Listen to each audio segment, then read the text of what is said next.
Get the streaming going. Let's check for the live so I can get the social going. I don't think it's got activated just yet. Hey Mike, did you see we get a Chiefs Saints game this year? I think it might be flexed to I'm prime not talking time. to you. I'm not talking to you. So I'm not sure if I should start with this or not. Okay, there is getting the social taken care of. Send it out on Reddit. That one. Apply. Submit. Send it out on the Twitterverse. Tweet. There we go. I'm just mad at the NFL schedule that they're putting Saints game on Christmas. I'm like, all right, well now I'm rooting for the schedule to get upended because I don't want to watch the game on Christmas. Yeah, I hate Christmas games. No. Like, it's one thing for the NBA because they've had a long tradition and it's NBA regular season games which don't matter. So even if your team loses, who cares? But like for the second to last game of the season, that's a big game. Yeah. It's never been on Christmas. NFL has always avoided Christmas. Why, other than just to spite the NBA, to put a game on Christmas? What day does Christmas even fall on this year? It's a Friday. The Well, 25th, why? Blayne. Yeah. It's the 25th of No, You would course. know this if you weren't a godless heathen. Whoops. Too many. Hey, I'm the one too that many should pop-ups. feel bad. It was an Imperial ship. All right, here we go. You're going to spoil things for me. I don't want things to be spoiled. So we are going to start. The people in chat may just be you guys right now, but we will see. We'll get this started, and I have got the brought to you by, and I think you'll enjoy it. We'll see. We'll see what happens. Go for Thank you. Hello and welcome everyone to episode 14 of the MLS Fantasy Insider Podcast. Our week 9, do days and weeks and numbers even mean anything anymore? Our week 9 suspension episode. This episode is brought to you by mid-season MLS rule changes. Who say fantasy doesn't impact the real game?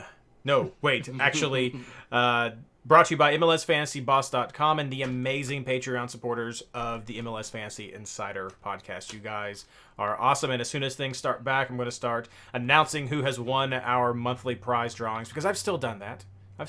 Just trying to keep something big for the comeback, a big celebration of soccer as it comes back.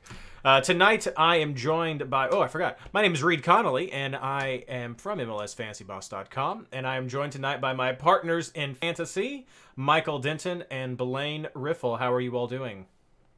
I'm good. Hello, Reed. Hello, people in chat. Hello to no one else. Yeah, a little bit of beef. So I wasn't sure if I was going to open with this or not, but I've decided to open with it because I am confused. As I was saying on Twitter right before this show started, I was just doing the regular plug. Blayne on the show tonight. Blayne has a rivalry rant he's going to share with us. Our main topic tonight is going to be the 5-sub rule change coming to MLS and the fantasy impacts that has. But then Mike just throws this curveball out here, and he says, also, Blayne and I are not on speaking terms after he participated in a war crime. So this will be fun. And I am clueless as to what is going on. So, Mike, would you care to enlighten us before we get into the bulk of the show? I can, but first of all, I want to warn, if you're listening to the podcast and you have the kids in the car, what I'm about to describe is horrific, and you may want to censor it in front of your children. Oh my. Listen to this part of the podcast later or that. But Blayne shared a video on Facebook, and he tagged myself and Reed in it. And so I get a notification, and all right, let's see what I'm sure it's a fun video. It's a video that's gonna bring me joy. My friend Blayne would do nothing but bring me joy, right? Because that's what a good friend would do, right? Wrong. He has a video of a man that video on the second floor of a house, and in his hands is a beautiful Lego Star Destroyer. And what this man does is he chucks it over the side. And you see the Star Destroyer flip. And you can just feel like the mind of the Star Destroyer. Like it was Buzz Lightyear thinking, this is my chance to fly. Now I'm going to fly. I'm going to finally do what I've been meaning to do. And then it finds out, just like Buzz, that it's all fake. It's not going to happen. He's going to crash. And you see it flip and it starts coming apart into pieces. And then it crashes. Millions of pieces litter the floor. All of the hours of work destroyed. A beautiful Lego Star Destroyer gone for no reason. Blayne, this clip is shared with no warning. There's no context provided this clip. It's just a person committing a war crime. I think it's destroying blurred. an act of beautiful thing. And Blayne just shares this to me. So that's why I'm not talking to my co-host. Just utterly repugnant. I'm sorry that the listeners had to hear about that, but I wanted you to understand the depths of depravity of my co-host. And I think we have to add that it's not just any Imperial Lego Star Destroyer, because there have been several throughout the years. I believe it is an Ultimate Collector Series Star Destroyer, which is one of those that's like 5,000 pieces or something. I looked it up just for the show. It is $700 and 4,784 pieces. Oh, I was close. I was so close. So close. I know the Ultimate Collector Series Millennium Falcon is like 7,000 pieces, so I figured it wasn't quite as much as that one. Yeah, no, that was heartbreaking. That reminds me, for those of you who may not have seen it, there is a show called Lego Masters that has finished its first season. I watched it on YouTube TV. I think it's also on Hulu, people to catch it streaming. But Fox, it's on the Fox network. And it was just a reality show with Will Arnett as the host, and it was with Lego, and people competed in this little Lego building competition. And he was a very funny host because he sort of mocked reality competitions as he was doing the show. So there's this kind of tongue-in-cheek element to it that I enjoyed. But one of the episodes is they destroy Lego, and that was heartbreaking. It was either dropped, hit with the baseball bat, or literally charges were planted and it was blown up. So that was a heart-wrenching episode to watch because of all the time it takes. Especially there, those people will build for 12 hours and then poof, there it goes. But yes, no, I understand. That was quite the treasonous act, Blayne, that you were celebrating there on Facebook. How dare you? How dare you, sir? How dare you?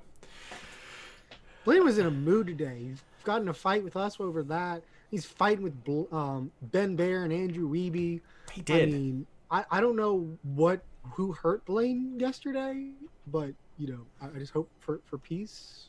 Yeah. Well, we'll get to you. Happy with That's your mom. right. That's right. We'll get to your fight picking in the last half of the show, Blayne. So, but save for that, we do have that coming up. The main part of our show tonight, though, is going to be about the new rule change that came out, and this was at least Rob Harris sent out one of the tweets. It's the one that Blayne shared with me in our little MLSFI Facebook chat here. But he says, and Mike did have to help me clarify this some because when I first read it, I didn't think it had the same impact as they did. But he says, use of 5 subs now approved by football's lawmakers comes into effect now and allowed to be used by competitions scheduled to be completed by this year by December 31. So that would be MLS for what we're doing right now. Temporary for now, but FIFA says it will assess with the IFAB, yada yada, blah blah blah, rules. So the law, this is an updated Law 3, and it actually reads: each team will be permitted to use a maximum of 5 substitutes. To reduce disruption to the match, each team will have a maximum of 3 opportunities to make substitutions during the game. Substitutions may also be made at halftime. This is where my confusion came. I thought this was still the same. Okay, yeah, you get 3 subs during the game. What Mike helped point out, since he has a law degree, is that you get those maximum 5 substitutions, and so it would be more like basketball, where you could make multiple subs at one time. If both teams make a sub, then it only counts as a single sub for each one. Yes, we understand that. Unused subs and opportunities are carried forward into extra time, where competition rules allow an additional substitution and extra time, and in extra time, teams will each have one additional substitution opportunity. And I think, Mike, we were deciding that actually could make this 6. Yeah, so I think that's it's 6. Now, one thing we should probably mention before we go too far, MLS has not officially adopted this rule. FIFA basically did it to allow leagues to adopt that rule. MLS hasn't commented on it yet that I could find today. I would expect if MLS goes for the type of schedule that we discussed about in a podcast a few episodes ago, they're going to try to if have a bunch of double game weeks. They'll almost certainly do this in order to promote player safety. So, but just technically, this hasn't officially come to MLS yet, but very likely, and so it's worth discussing. Right, yes, just like last week, good point to make. We're assuming that this will be adopted by MLS. We think it just makes sense. Sent out some messages on Twitter yesterday and this afternoon asking people to submit some pros and cons. And the biggest pro that we did receive was talking about how this would be, exactly like Mike said, would work very well with the schedule, with people trying to get back into match fitness. There we go. I was going to say the swing of things, but match fitness fits much better. But the big question that we're here to talk about tonight is, how will this impact fantasy? Because while I'm sure there are all the pros lean towards the actual player fitness, which, let me just say right now, far outweighs anything that could happen with fantasy or have anything to do with fantasy. Player health is paramount, and that is, of course, what we want. But for the purpose of this conversation, we're going to be talking about what I think most of us will say are the cons. So, Blayne, we'll let you get this one started. Let's talk about the impacts on fantasy. How do you see this? 5 subs. So, this is just rotation bait for everybody in fantasy. Especially when you have to start doing multi-subs. I didn't realize when I first shared this that it was a platoon type of thing where you could do a 1, a 1, and a 3, or a 1, a 2, and a 2, unless you're piggybacking on your opponent's substitution times. But you're gonna see a lot more switching. This changes up tactics for the game immensely. I know Classic Sporting ran the high press. I know Red Bull has implemented it best recently. High press teams rely on athleticism and wearing your opponent out, especially if you're pressuring the back line and making them make passes. When you start adding extra subs, you start to see those tired legs disappear in favor of fresh players coming on. That's a huge change. I think San Jose would also be impacted with this, with their man marking system, if they're going to continue that this year. I think having extra subs to break down the man marking would be a major benefit for other teams. And so there's a lot of potential negatives for certain styles of play. And I know Red Bull has been one of the big ones to use the high press to great success lately. And so it makes me nervous on that front. The other right off the top of my head thought I had was we might see a lot more defender rotation this year. It's not common to use one of your sub spots on a defender unless there's an injury. I mean, wing backs more than center backs, but as you start talking about tired legs and condensed schedules, and center backs tend to not get rotated unless they're not playing at all, but then they've got some like leg tightness and hamstring issues, just general maintenance. You could see a lot more center backs coming off at that 60 or 75 minute mark with this to try to protect those legs a little bit, especially if a game's in hand. It throws off a lot of the scoring metrics. It could be very good if you get one of those guys and they come out and you get a Madranda clean sheet again. But anytime we start talking about adding rotation, that's just more variance for us, and it makes it a whole lot harder to predict. Guys that we would consider locks to go 90 minutes, like a Michael Bradley when he's healthy, it becomes an instant rotation risk, especially with his age.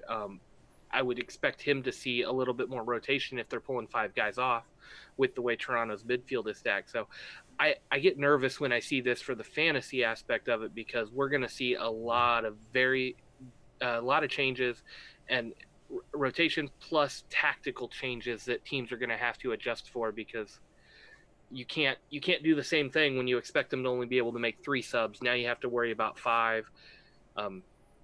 I don't think we'll see too many double subs where you put a guy in and take him out a little bit later, but that definitely becomes a tactical possibility. And I thought that still wasn't allowed. I thought you still couldn't pull a guy in and out at the same time. Like, it would have to be 5 different people. no, you could, you could put in guy B to replace guy A, but guy C could come in to replace guy B.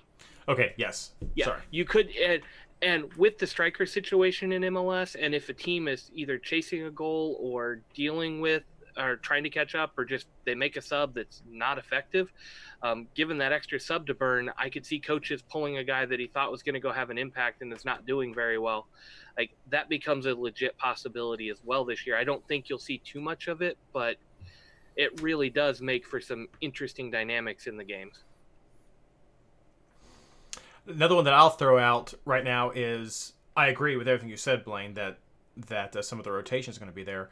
I think we could also see the substitutions earlier in the game. And I think that's where the biggest fantasy impact is going to have. As you know, so many coaches, your team in particular is horrible about this, waiting until like the 88th minute to make their substitutions. But I think so many coaches are waiting until that last quarter, last third of the game to start making those changes, to try to get in fresh legs, wait to see where the weaknesses are. But if you don't have to do that, we could see more halftime subs, which is going to impact our bonus point generation for minutes played. I mean, the bonuses aren't coming until you hit the 60-minute mark. Now at 45, you could have players with 1 point, and they don't get that extra chances. You could have those players that come out at 50 minutes, at 60 minutes, just because they have that luxury, or even in the first half, like you were saying, for some of that early impact that may not have played out. So I think that's going to have a huge impact, that right there, of when the timing comes and how that's going to how that's going to impact the fantasy points. So, Mike, you have one to throw out? Or comment? I mean, I was going to say the way the rule is written is that you have 3 opportunities to make substitutions, but you can also make substitutions during halftime. So if I'm reading that rule, it means you have 3 pauses of play to make a substitution, but you could also do extra one at halftime. So they basically just done the... That's a good point. So opportunities, you can think of it as like stoppages in play, but if halftime's already happened, you can do it then. So the coaches are somewhat incentivized to do substitutions at halftime, especially if you're having some sort of issue. If you're having an issue, you might as well make a substitution at halftime. So I think, Reed, you're exactly right. We're going to see a lot more players with ones because they haven't had a chance to pull in bonus points. They're just played the 45 minutes. They haven't earned anything unless they get a goal. So if you couple that with what Blayne is saying about defenders getting more substitutions, that becomes much riskier for defenders. Now, the way you counter that is with more switcheroos, but then the other side of this, which we haven't mentioned yet, is the fact that it's going to be harder to identify switcheroo players. Because if we're going to see a ton of double game weeks, we're not going to see who's on the rotation for next week, and we're probably going to see a lot of rotation. Because if this is the approach MLS takes, where we're going to have a lot of games in a short period of time with a lot of double game weeks, so we're going to see rotation, whether this rule happened or not. Then you add in that rule, the USL guy who never seen the field before, he might see some time. He might see 45 minutes. That's going to make it a lot harder to pull off switcheroos, especially because, and this isn't part of this rule change, and this isn't said by MLS, but almost every other league is pretty much doing it.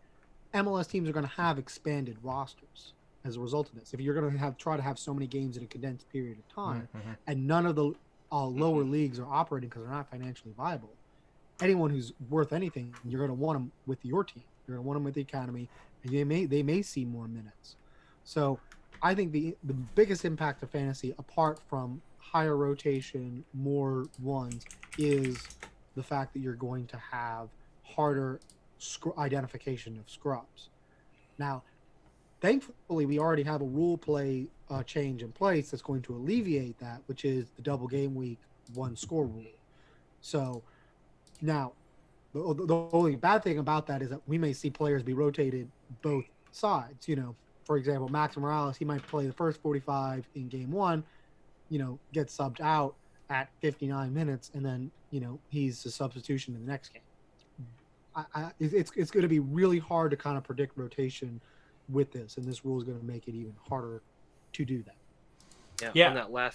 On the last point, Mike, I could see some different coaches doing different things where certain ones try to push their guys 60, 90 minutes and get it going, but then I could see a guy like what you've got in New York City going, well, Maxi's going to get a half a game. We're going to try to keep his legs healthy and under him, but we're not going to try to overexert him each game. And you could see coaches start making that decision, like one guy's only going to get 45 every game, and that you can just lock it in. That's what he's going to get.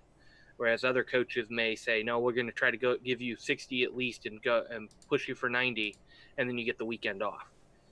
And that'll be interesting to watch how coaches try to break up the schedule, because with some of your high impact players, Diego Valeri's coming to mind, who are getting up there in age and may or may not be able to, or probably can't go 90 three times in 8 days.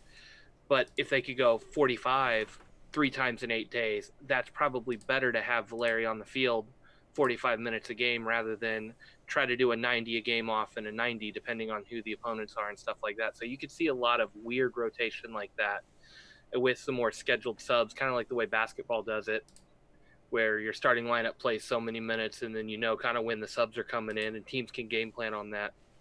I could see that happening a lot in MLS this year with the extra subs.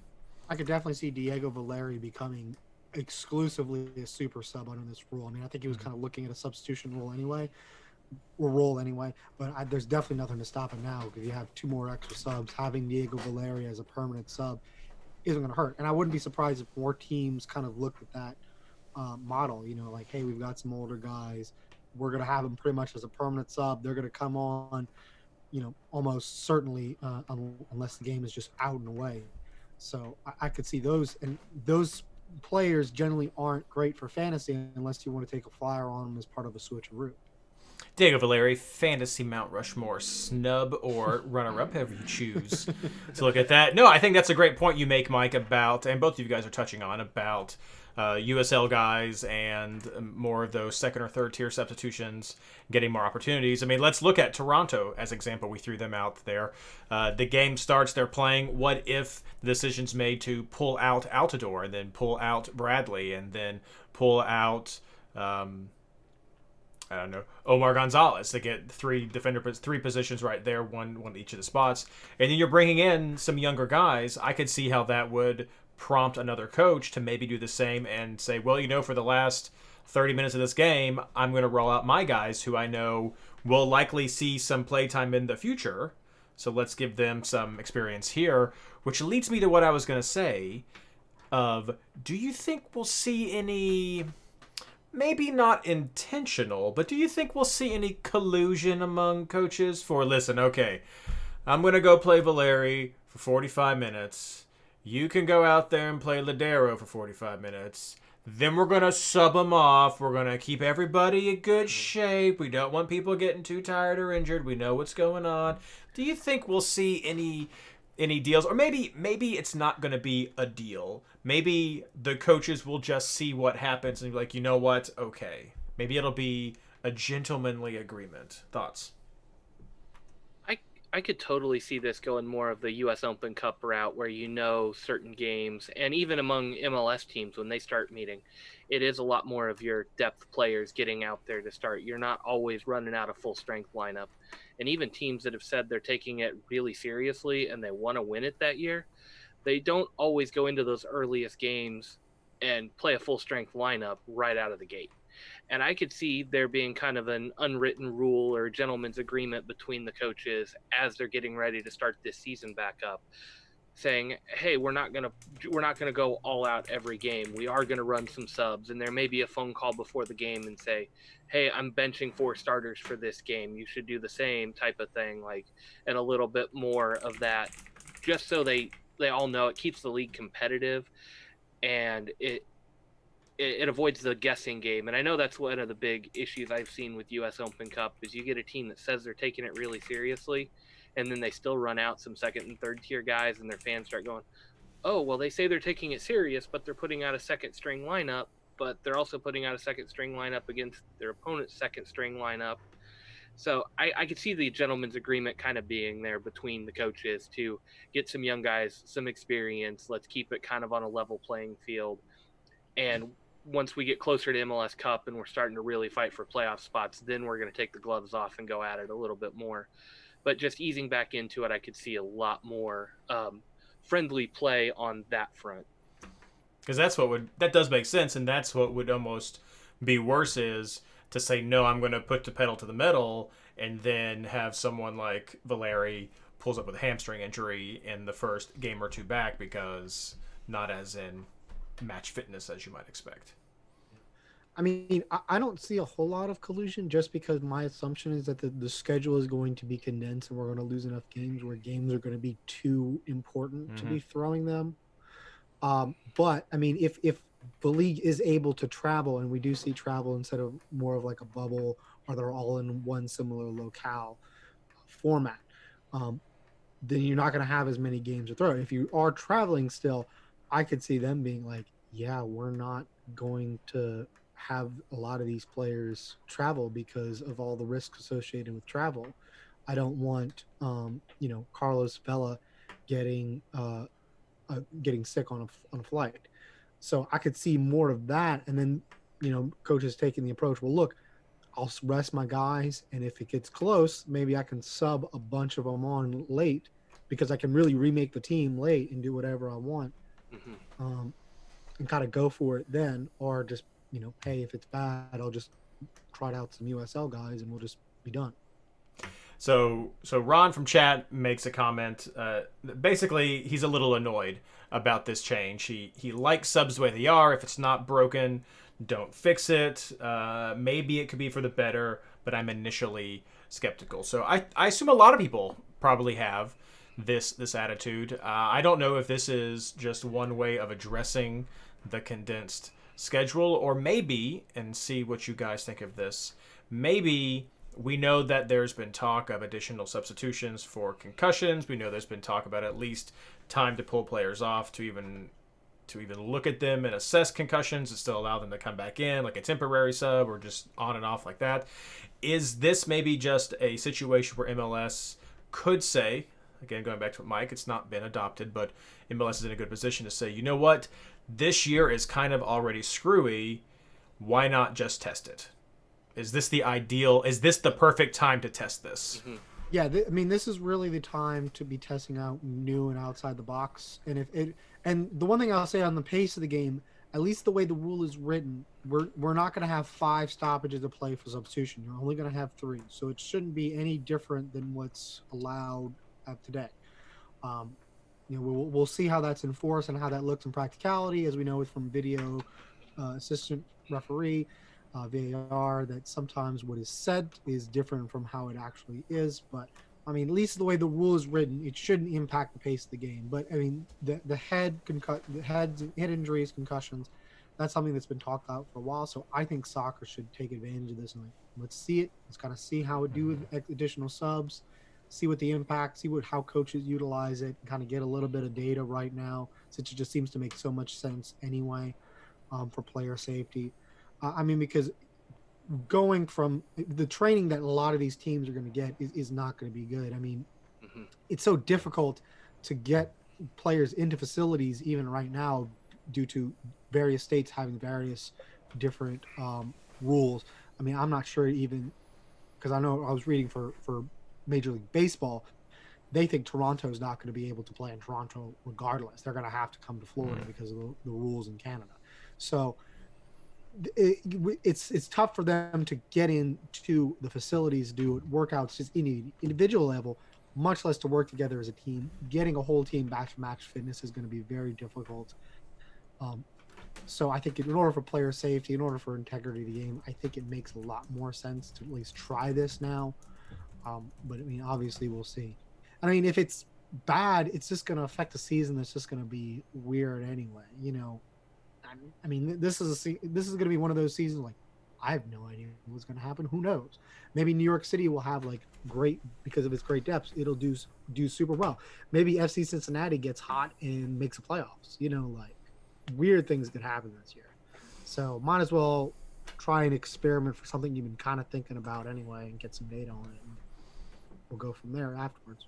And that's a good point too. With everything going on, even the best precautions. I know what Brighton and Hove Albion announced that they had a third player in the Premier League that got a positive test for COVID-19, and they have been doing the temperatures and testings when they come to the field. They've all been splitting off into individual quadrants. People aren't interacting. So, yeah, I think that's still going to be a very interesting question for how we deal with that. And we touched on it some last week. I don't remember if it was after we stopped recording or during the show, because we do tend to keep talking after this.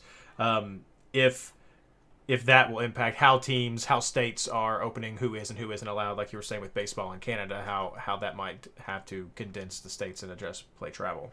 Blayne, I interrupted you there. And for Ron's comment, like, we're also forgetting, because we've only had 2 games, there's another new rule in place. Yeah. There's another new rule in place this year where players are supposed to leave at the closest touchline. Yeah.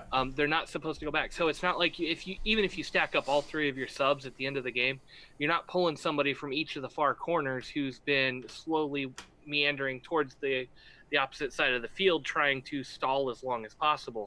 They're supposed to leave at the closest touchline. So you could theoretically do 3 subs faster than you could your left back on the opposite side a year ago.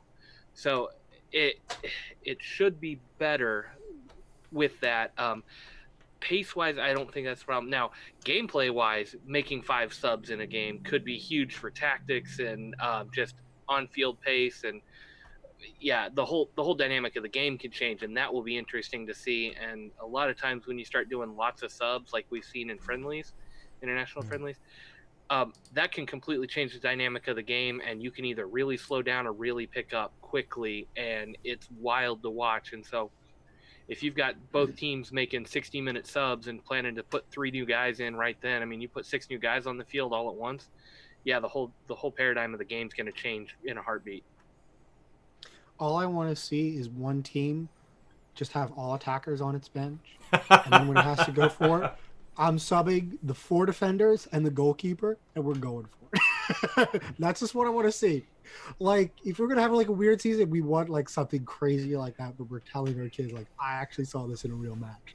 That's what I want to see. All attackers.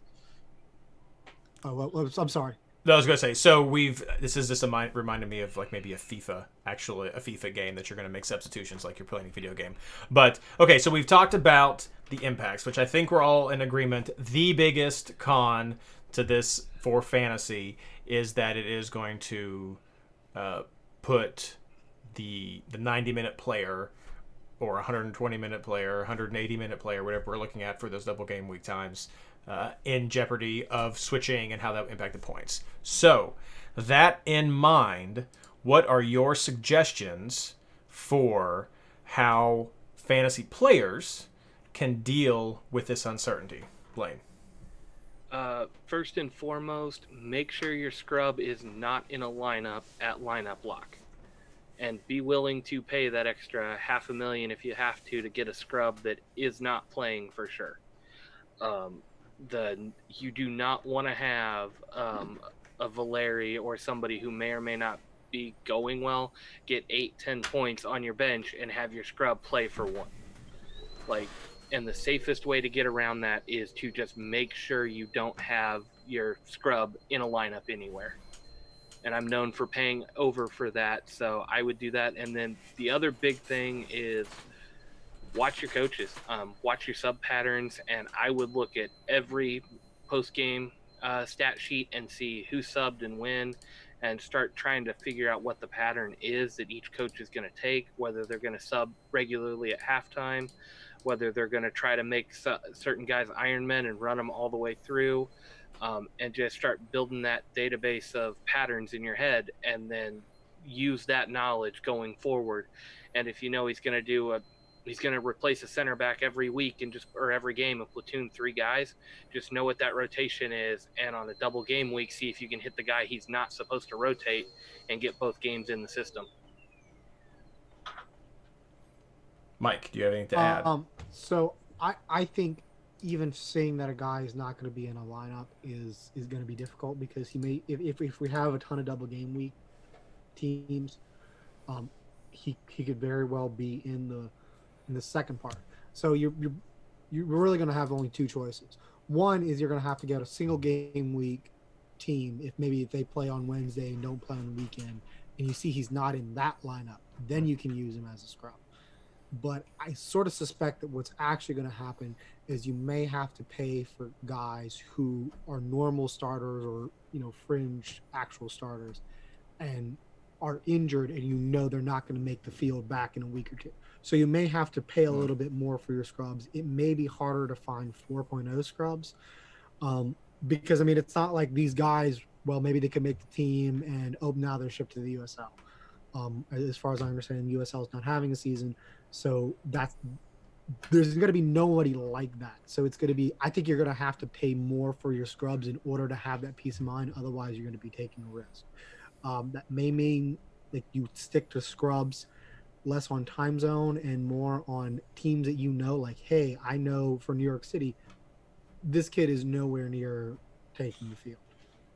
So that may be the kind of things that you have to do. And you might have to do a lot more research on the scrubs than you have in years past. Or pay a higher premium for injured guys because they're not going to play. And I think a natural continuation of that line of thinking is if you're going to have to pay more for your scrubs, we're looking at more of those maybe 6 and 7 million guys. That they could potentially play, and so if they could potentially play and maybe mess up your auto-roo or your switcheroo, then you want to have a guy who has a fairly decent chance of getting some points. We might be seeing defensive midfielders becoming more valuable here. Guys who will probably at least get a decent shot at 2 games, who would see the majority of a game and have a fairly high floor for points, could give you 2 better shots at the apple since you can't add them up anymore. And that's going to mean you're going to have to sacrifice some of those big hitting players, those big name players with those big price tags associated with them. And so you're going to have to make those hard choices, which should help diversity. So there's a posture check. There's a pro right there of the system is it could encourage more diversity in our fantasy teams as people are trying to look for the mid-tier players that might come in so it doesn't screw them and maybe have to sacrifice a midfielder or a forward for who they might normally go to. We also might have those situations where we're thankful that the new price change system is the way it is, because if Vela's not going to be playing 80, 85 minutes, if Vela's only going to be playing 60, 65 minutes, that's fewer minutes he has a chance to rack up those huge goals against guys with tired legs. If stronger legged defenders are coming in, that's going to hurt against those forwards. So we could see the projected, anticipated price bloat not happen, which James tells us won't happen anyway.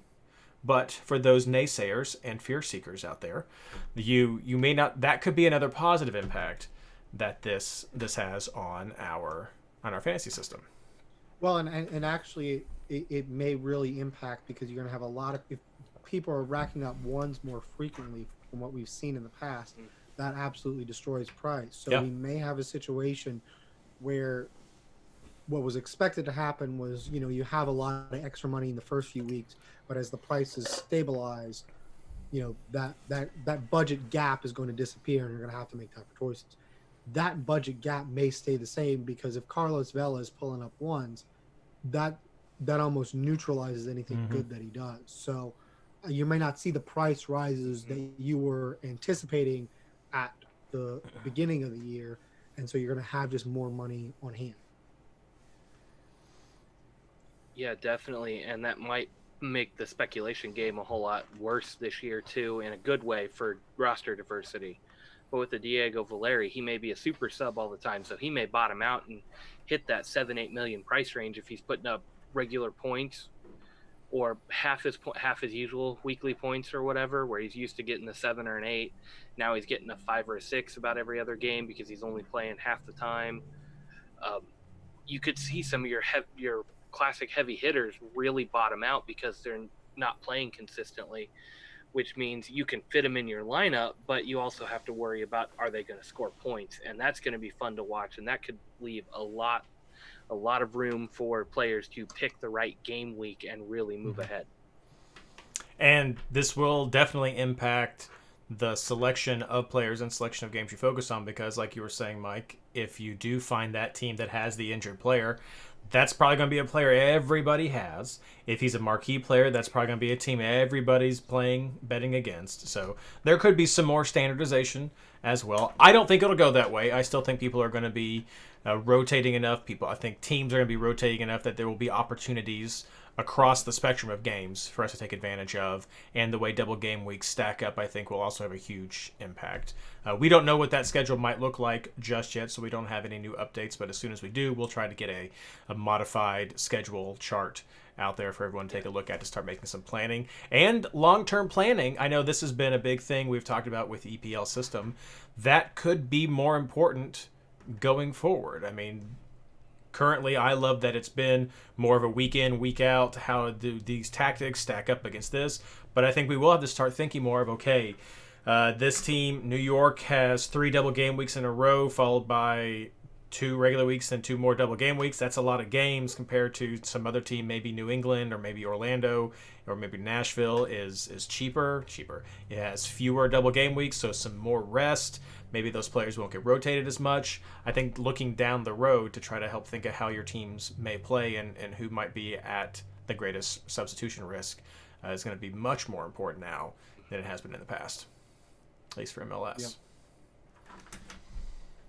The final thing that I want to say about something that you can do is this is both good and bad. I know this is just putting such a highlight on the different camps of fantasy players for the things that people love and hate about the game. And this one comes down to the unlimited transfers.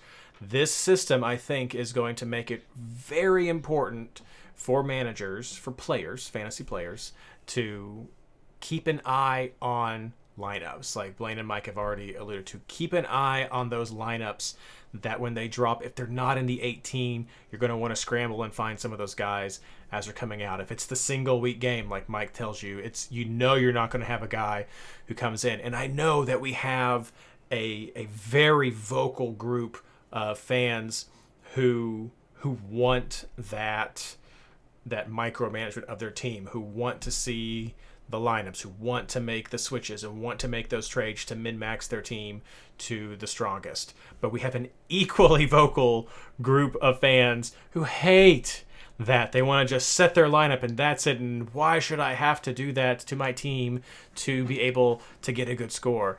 And it's gonna be interesting, because I think it's gonna be something we need to look at and pay attention to, are the lineups when they come out. So just get used to that.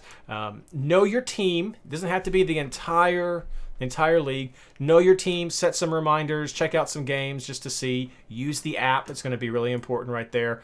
But as Blayne was alluding to a little bit earlier, you may want to just go ahead and make sure you have 11 guys in your team that are at least a starter in the field, so that you can at least get some points and not have to worry about a 0, or, which likely may be the more worry, is getting a 1 from your team. I think that's going to be the greater worry, is 1s instead of 0s.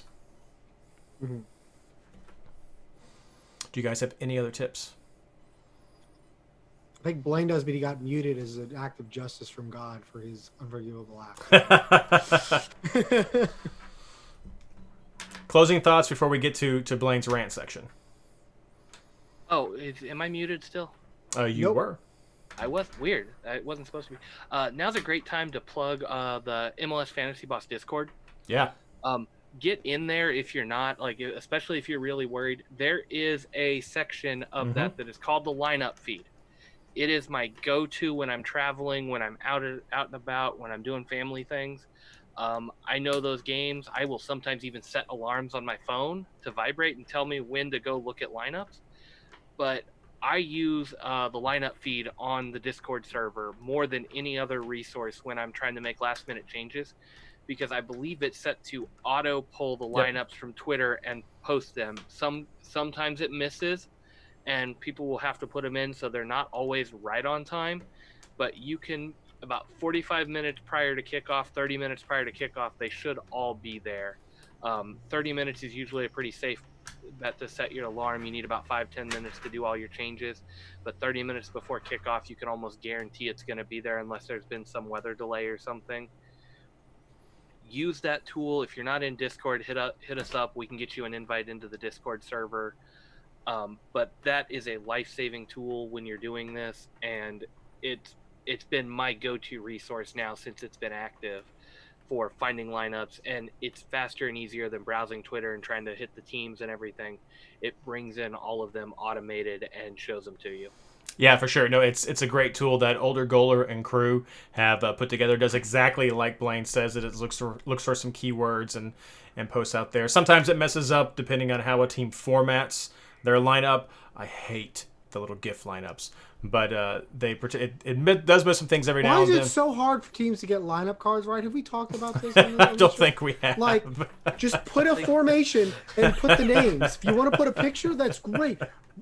All of this, like, we're going to put it in a row. I think the New York Red Bulls, because they're the spawn of Satan, does it by number or alphabetical order. And then you're like, okay, my guy is a defender.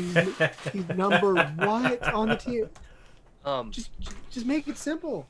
Everyone just put a formation. It doesn't even have to be the right formation. We have a couple of wonderful human beings in the Discord, because I know the Revolution are the bad ones that they share like a 1.5 minute video. Yeah. It's got all the Montreal player does introductions, and they will screen cap the very end of the video and show us just the formation, because the Revolution do it. But if you're ever watching that on Twitter, it is very hard to skip to the end of one of those videos. Yeah. Like, they don't really like you to skip to the end of the video. They want you to watch the whole thing. And the LA Galaxy have a tweet, and it goes to a page discussing. Oh yeah. So our Discord people in Discord will screenshot the linked page with the actual lineup in it and share that. How about those hits, baby? But yeah, no, check that out for sure. And Blayne's right. You can message myself or Older Goaler on Twitter to get an invite to that. We did have to make some modifications during this time, but everything's still around. You can also search for us on Discord if you're already in. It's free. You can find it over at MLSFantasyBoss.com over in the right-hand sidebar, so it's really easy to find that. It's a fantastic tool. Thank you for plugging that.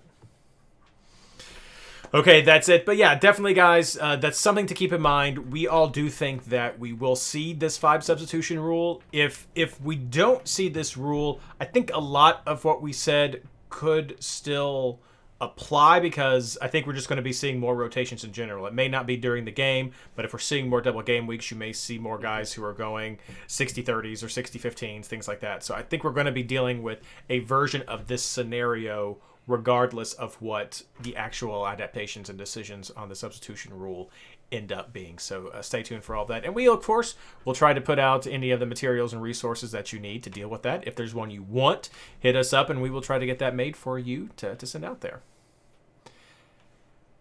And now it's time for the third segment of our show. He doesn't do it very often. Usually it's Mike, as you just heard, who goes on the rants at the show in the spirit of Guy Sanchez, the great Mr. Guy Sanchez. But Blayne got into a bit of a verbal sparring match on Twitter with Andrew Wiebe and our good friend of the show, Ben Bear. I feel like I should call Andrew Wiebe a good friend of the show too, because he's a great sport of the show. Maybe that's the best wooden way. Spoon's named after him. I mean, that's right. We need to have his face fire etched, burned into the wooden spoon. So I will give the general breakdown of what's going on, and then I will let Blayne take over this discussion right here. So Wiebe sends out an innocent tweet. All of Weebe's tweets are innocent. Weebe's never been known as someone to stir the pot with his wooden spoons. But so Wiebe sends out an innocent tweet, likely doing some research and prep for the next Extra Time Radio. And he says, "Am I missing any MLS rivalries here?" And he lists El Tráfico, the Cali Classico, the Hudson River Derby. I do say Derby, not Derby, because I'm from Kentucky and I say it correctly. The Hudson River Derby, the Canadian Classic, the Cascadia Cup, the Texas Derby, the Rocky Mountain Cup, the Hell is Real Derby, the Atlantic Cup, the Dirty South, Orlando-Atlanta, ? And then the Everglades Cup, Orlando-Miami, real or nah? So those are what he lists, and then enter Blayne. Yeah, longtime pet peeve in MLS is manufactured rivalries in place of organic rivalries. And I just kind of let my frustration get the best of me, and I called out Weeby's list for having the manufactured rivalries, but not including RSL and SKC, which is one of the most violent organic rivalries to ever come through MLS. I mean, Cascadia's been up there. What is it? The Atlantic Cup, I guess is what they call it. I've always known it as just DC versus Red Bulls. That one has always been a little heated. But outside of those two, like, I don't think you can find a more violent rivalry than RSL and SKC. And so I get that. And immediately after I post that, Ben comes back and goes, which ones are manufactured? And he's actually putting RSL and SKC in the Rivalry Classics match.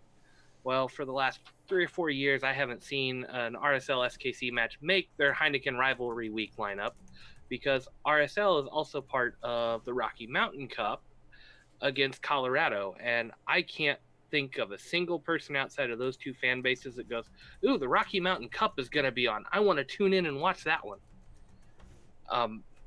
Just one of those early regional rivalries that really probably should fall by the wayside, except it's one of the closest away traveling games that either one of those teams have. And so, yeah, and that stirred it up, and now I've got a lot of Sporting and Salt Lake fans chiming in, but I have a real issue with a lot of the manufactured rivalries. I mean, the Dirty South, Orlando and Atlanta, the only good part about that rivalry has been the fan bases going at it on Twitter. Like, social media for that one is fantastic. The games themselves have been completely lopsided and just not fun to watch. They're already trying to do it with Orlando and Miami. I'm sorry, Reed, but the Hell is Real is great for Ohio people or local fans and those two teams, but I didn't see a lot of national appeal on that one. And it's mostly because expansion teams just don't usually start off that hot. I know they tried to pair Kansas City with Minnesota at the start of Minnesota's MLS campaign, and it didn't take off for the longest time. And the only reason we got it to take off is because we started poking fun at MLS as the nicest rivalry in sports, because there's really no animosity there, and we're only a rivalry because MLS says we should be a rivalry. And so and then you get the other ones like the Rocky Mountain Cup and the Texas Derby that are, probably could be pretty good rivalries, but I just never hear people saying, oh, I want to tune in and watch this. When was the last time anybody besides a Houston fan or a team playing against Houston really wanted to tune in and watch a Houston game? I mean, other than, I know we're all fantasy people, so we like to watch a little bit of everything, and some of those rivalries have the potential for fireworks, but I called him out on that one. I'm even worried about El Tráfico going forward if things keep going the way they have. Like, Zlatan really was the only reason El Tráfico was even competitive the last 2 years. Now that he's not in the mix, I'm not sure that rivalry is even going to be competitive going forward. Yeah, I know it's a crosstown rivalry type of thing, and it will probably always be a rivalry, but when I think of good rivalries, I go back to the Canadian Classic or Cascadia Cup or the Atlantic Cup. Those are teams that generally hate each other, usually get a little more physical, but they almost always produce pretty good games. Even when DC's been down, they've always played up against Red Bull, and they're good ones to watch. So that was kind of my rant there on rivalries. And Reed gave me a perfect one. Reed, what was your name for the Sporting and RSL rivalry name? You said we didn't have a witty name, and that's why we're not relevant. No, I'm gonna pick up from there then before I give you that.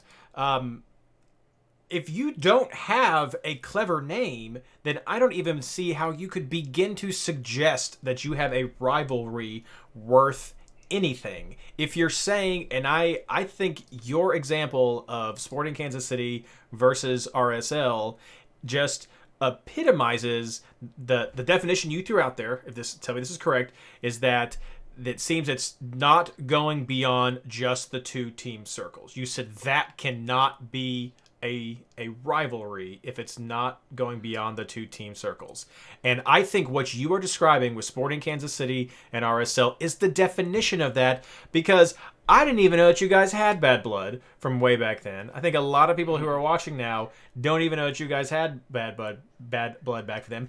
People think more of Sporting Kansas City and Houston as having more of a rivalry than Sporting Kansas City and RSL. So I think this is just your personal Sporting Kansas City fan rivalry, who remember the studs up. That's what I gave you, the studs up derby, because and even more so, your rivalry, your supposed rivalry, stems from what, the Desert Diamond Cup? It stems from preseason? Is this what we're going for? You get a studs up against Morales from your team. You guys started it. Espinoza starts this thing against Morales. Then you get back to a regular season, get an elbow in the face, and then you go to MLS Cup and have some 0-0 games. But thankfully, Iko Para comes in there with a header at the end, because that's what Sporting Kansas City does. They save all of the action until the 98th minute of the game. And then another 1-1 draw that ends up with shootouts. So I think that it is the fans that have to make a rival. But if you don't have a clever name, that's like step one. You need a clever name. And as far as the Hell Israel Derby, which is one of the best rivalry names in the league, thank you very much. I'm going to default back to that and say, on a more serious note as far as rivalry goes, that interstate rivalries, I think, are one of the best claims for a rivalry, because in all sports, that's where so much of these begin, even down to the high school level, where I know there are two high schools in my city, in my hometown, and that's an automatic rival that you have right there. So interstate rivalries, I think, are the foundation that's built upon, and then you have your games from there. But Ohio in particular does have a rich history of the Cincinnati Reds and the Cleveland Indians being rivals, the Cincinnati Bengals and the Cleveland Browns being rivals. Now, I will give you that those two teams have greater rivals. You could probably say the Cardinals are a bigger rival for the Reds, and the Steelers by far are a bigger rival for the Bengals than their interstate teams. But those still exist for, is it going to be, well, I was getting ready to go with football, but is Ohio going to be orange? Well, of course it will be orange. Is it going to be burnt orange or brighter orange? Who knows?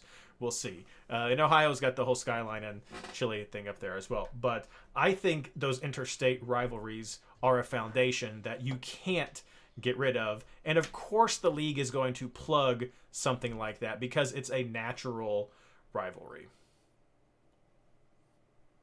No, and that's fair. I am a little biased on that. I could admit that. Also part of a pretty large Facebook forum, and I know the Sporting and RSL games have been some of the more must-watch games when they come up.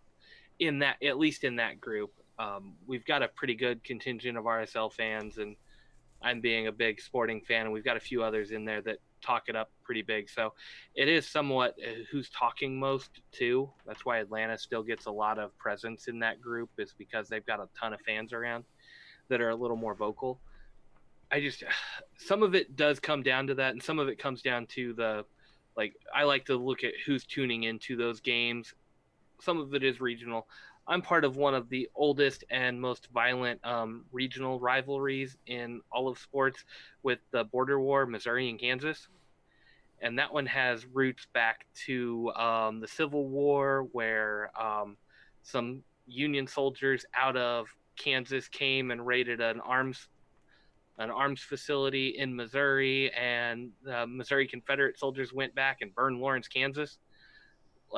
There's some really bad blood there, and that's what makes that rivalry so much fun. But it's rooted in history and Civil War and all that. So I get what you're saying with the whole regional and other sports and that type of thing too. And I will give the Hell Is Real a big part of that one too, that you can tell there is some passionate fan base behind both of those. and they go when they go at it, you can tell it's more than just one of the more manufactured rivalries. But at the same time, I like to leave off a set of games or a rivalry like Sporting and RSL, and I'm struggling to think of any of the other more recent ones that have been that way. I mean, I think you could put Seattle and Toronto up there right now with 3 back-to-back MLS Cups. That's kind of an organic rivalry. Like, I would put that. They don't play each other often enough, but when they do play, that's going to be one of those fun games that you get that people are going to tune in to see. Wait. Did you watch those games? Are you calling the Seattle-Toronto set of games fun? Maybe the last one. Well, teams change every year, but let's get our 120-0-0 snooze fest going on here. Yeah, but no, he's a Sporting Kansas City fan, so he's fine with that. Like, as long as I don't have to have any action before the 90th minute. He's waiting for the 89th minute anyway. Yeah, that 0-0 game was one of the best snaps I can remember, but whatever. But no, just to leave off organic rivalries in favor of the ones that have the catchy name. And like Miami and Orlando haven't even played each other yet, and they've already got a rivalry name picked out for them. Like El Tráfico has got to be one of the dumbest names for a rivalry I've seen, but they let the fans vote on that one, so whatever, they can name it what they want. Our own Ben came up with that. Or no, was it Ben who did it? No, who was it that Brian was the first person, I think, who tweeted El Tráfico in the world. Like, and they were coming up with the name before LAFC had played their first game. Like, that's one of the problems I have is they downplay the organic ones as they come up, and yeah, organic ones die over time. The Houston SKC rivalry is all but dead at this point because we haven't had the heated games recently enough. But I know that the RSL one is still hot. We still hate each other. Beckerman and Espinoza are still playing, and as long as those two guys are playing, it's good. And I threw this out there for Weeby because he's like, it hasn't been relevant since 2015. Well, Shallowy got a lot of crap for his no-look backheel goal or whatever, his no-look in the 2018 playoffs. And the next year, RSL was back. I think they scored one, and they threw it right back in his face. I mean, it's still going on to a degree. So, I don't know. I get frustrated with the manufactured rivalries taking precedence over, like, more natural ones. Especially when some of us don't even know that these rivalries exist. Like, who knew too much about the Rocky Mountain Cup being an actual rivalry with Colorado and RSL? I've heard of that one. Mike, you're one of the two of the people here that actually have a rivalry. What are you coming? I mean, and look, the problem I have with the SKC RSL rivalry is I don't know that it's gone into the fans. It's just, like you said, it's just on the field. It's just players who, are mad about playoff results, and I mean, it's mostly, from my understanding, it's mostly just Kyle Beckerman being a punk and like throwing elbows. I haven't found those games to be particularly good games. It's just like violent games. But if the fans aren't in it, you don't have a rivalry. And MLS gets a lot of flack for quote manufacturing these rivalries. But if the fans are into it and they have that additional passion into it, I think you're going to have a rivalry, even if the teams aren't great. Like Atlanta, Orlando. I agree it's not a great rivalry now because Orlando hasn't won, but like there is legitimate animosity between their fan bases that you see on social media, and that makes it into the stands, so that even though one team is vastly superior to the other, it's still an interesting environment. It's still a better game for that rivalry aspect. So I think they do have a legitimate claim to a rivalry. I don't see that with Sporting Kansas City and RSL. I don't know that MLS at this point has a organic rivalry. I mean, we mentioned Red Bulls and DC United. I kind of feel like that one's kind of lost its luster a little bit. You kind of see DC United get up for the games. You can kind of tell Red Bull at this point has moved on to New York City as its rival. That's the game it really gets up for you. Cascadia is probably the closest. Right. I mean, well, yeah, but Cascadia is a regional rivalry, and that's something MLS has been. But it is, I kind of say it. If you don't have one rival, you can either have one rival or none. and I think that's Sporting Kansas City's problem. It's like, oh, we have this rivalry with RSL and then Houston. It's like, No, yeah, you no, have that's to fair. have one team. Like with the New York Red Bulls, like I don't really care who else wins. I just want them to lose. Like that's like you're looking into my objectives in seasons. I want New York City to win a championship and New York Red Bulls to not win a championship. Like, that's it. Like you have to have like that burning hate for one person, one team in particular. I will say, coming from a basketball state, that I think you can have multiple rivals. I think there is always, though, to speak to what you're saying, I think there is always that one team of like, but that guy, that's the guy that if I'm going to go down, Christian Leitner, you're coming with me. That's what's going to happen. Well, But college basketball gets different because you got the recruiting battle. So it's always Kentucky, Kansas, Duke, and UNC. They're all fighting for the same guy. So you get that little bit of a rivalry competition. I will speak to defend El Tráfico, though, because I will defend that as a real rivalry and as maybe MLS's only natural rivalry, because unlike a lot of these places, I think Cascadia is natural.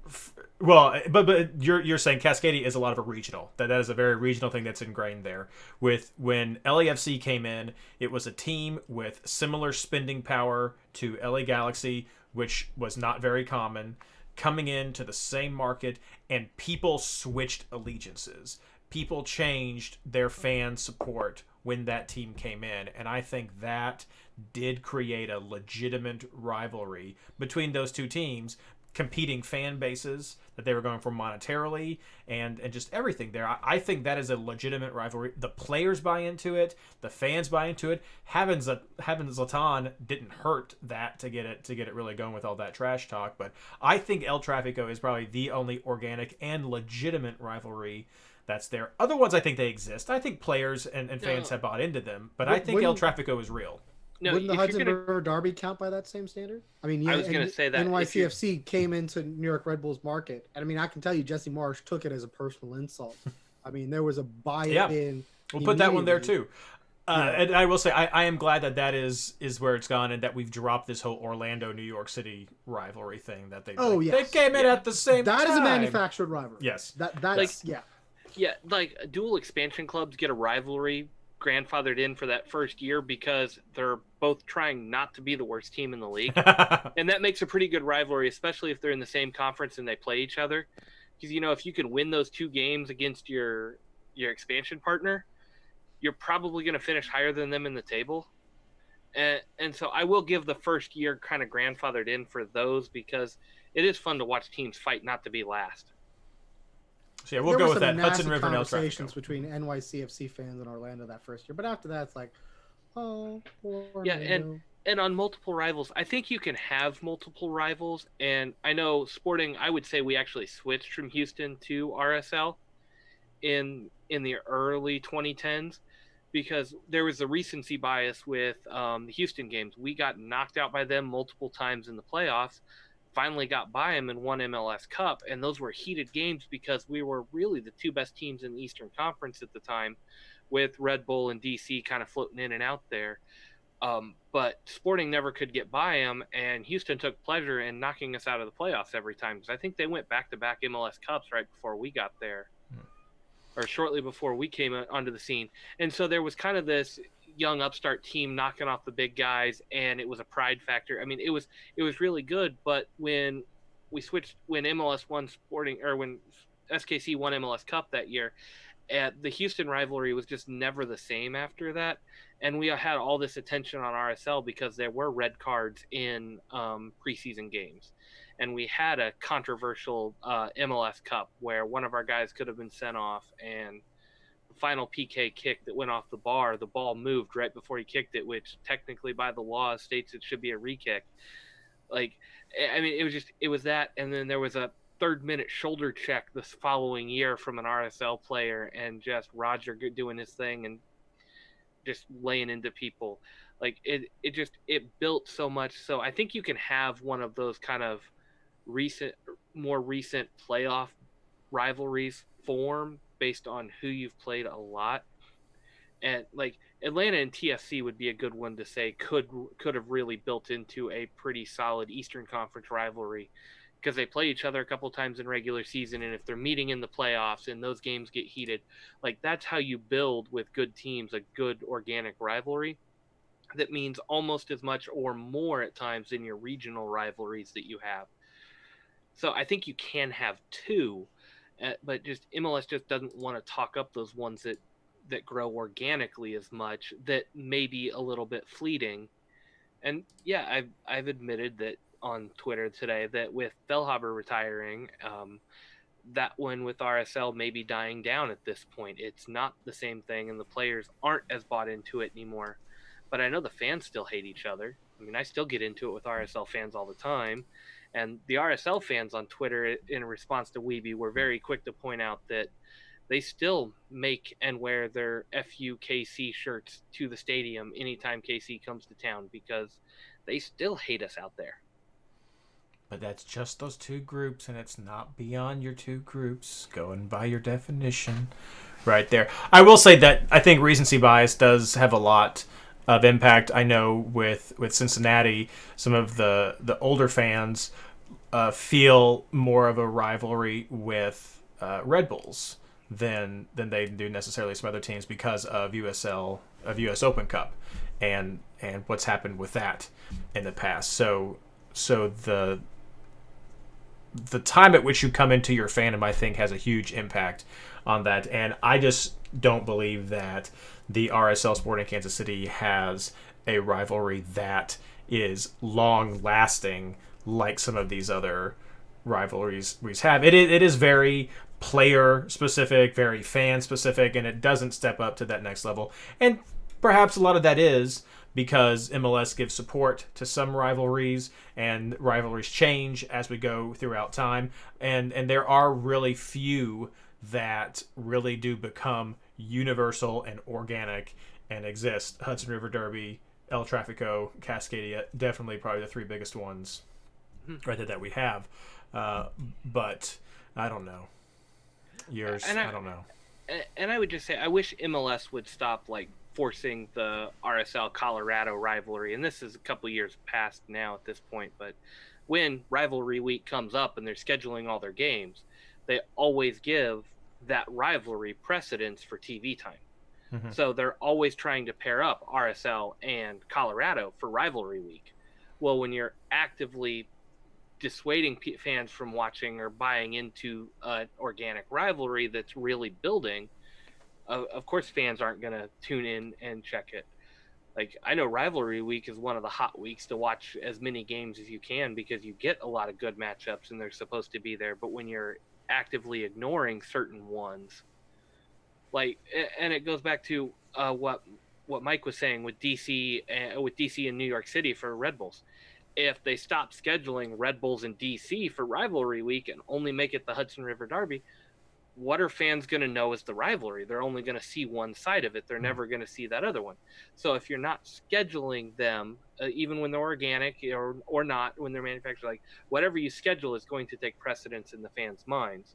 Mm. And when you've got some of those organic ones, maybe you need to push them out there.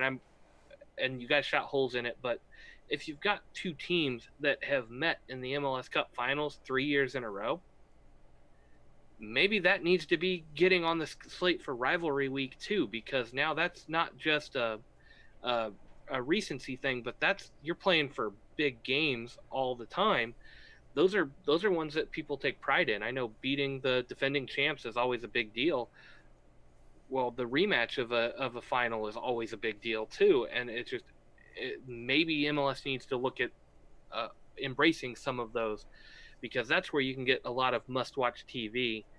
Maybe not the example I gave of Toronto and Seattle, because that was not necessarily the most must-watch TV. But I mean, you give it two teams that play in the finals 3 years in a row. That's going to build a natural rivalry between those two teams, regardless of what the outcomes are.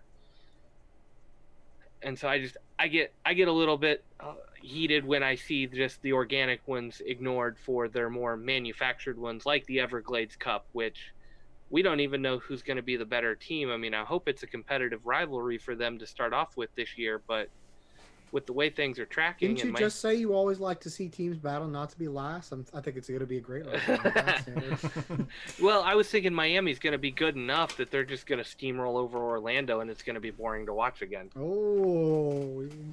But what have we learned? What have we learned from this conversation? It all starts with a name. If you want that Blayne, you got to start plugging the Studs Up Cup. That's what it's, or some sort of Becker bow. I don't know, some sort of elbowerman. I don't know. You gotta get something out there, but you need a name. If you don't have a name, nothing. It means nothing. That's what it'll be.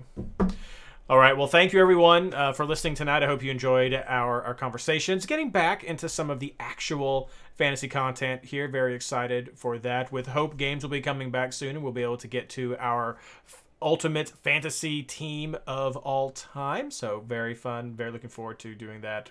We'll schedule that again, as I said, last couple of weeks. That will be the last suspension podcast that we have before we get back to regular games. Hopefully that'll be the goal. I mean, if they announce coming back in some weird time frame where we can't get it done, we'll work it into another podcast or make it some sort of special edition podcast that we'll drop out there. But that's it. Otherwise, we're here doing this because we want to help contribute to just the mental health of everyone right now. So important. Things are starting to open up all across the country, and that's awesome. But everyone still needs to be safe. Everyone still needs to take precautions, and that does involve still some levels of social distancing. And so we still feel like that we want to do our part, as so many others across the nation and involved in soccer and everywhere are doing.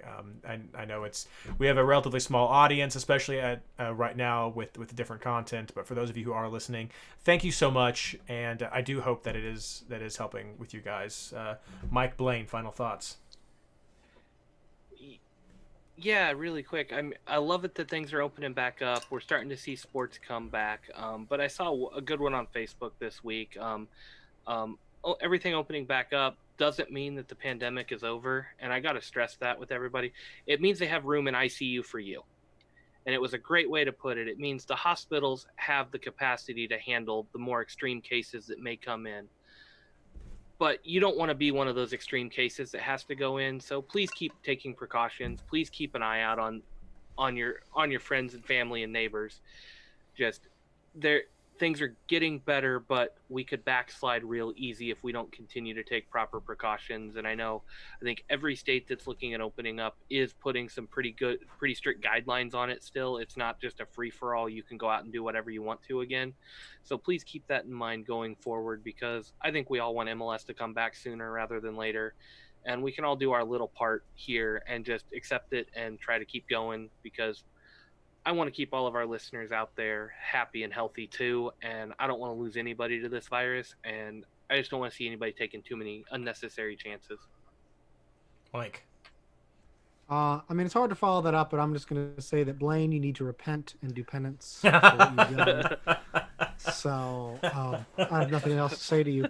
Just repent. All right. Well, thank you, everybody, for listening to us tonight. Give us your comments for what you would like to hear next week. Any suggestions? We are happy to talk about that. Even if it's just general soccer talk like we had a little bit of tonight, just let us know what you're thinking, and we're happy to keep on this suspension journey along with you. Thank you so much, and good luck.